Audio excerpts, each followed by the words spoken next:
Kumusta, magandang hapon sa ating lahat mga ka-farmers, mga ka-viewers. So kararating lang po natin ngayon, no. So ito, diretso tayong bumisita sa ating talong na niraraton mga ka-farmers, kung saan ay inuulan na.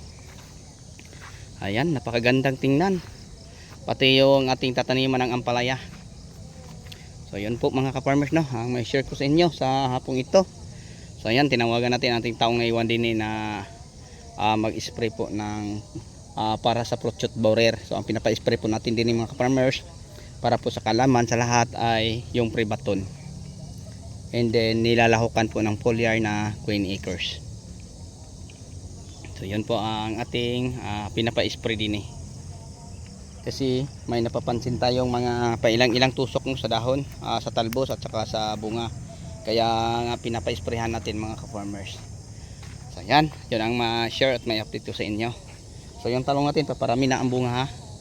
So nakaka-harvest na po tayo kahapon ng 17 anggod, 170, and then may semi na siyam daw, sabi ng ating tauhan din na iwan. So marami na itong bunga sa ilalim mga ka-farmers. So ngayon, update na naman po tayo sa ating bagong tanim. So ito ang ating bagong raton, ha, na napipitasan na 2 bisis. Ito siya. And then yung maraming beses na napipitasan yung sa kabila, sa likuran ng ampalaya.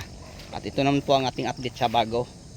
So dahil kararating lang mga ka-farmers, and then ngayon lang, no, alas 6 na kami nakakarating. Yan, mag-update tayo ating bagong tanim na talong.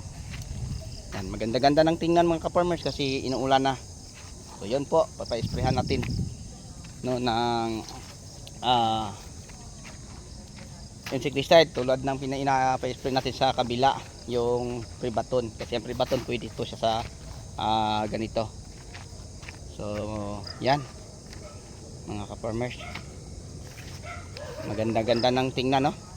Yan, ang bilis lang lumago, bumulas yung naulan ng malakas. So malaking bagay mga ka-farmers ang ulan kaysa dilig, no, kasi ang dilig mga ka-farmers puno lang. Pag ang ulan mga ka-farmers, ano po, buong plat, no, lahat na bid ay mababasa.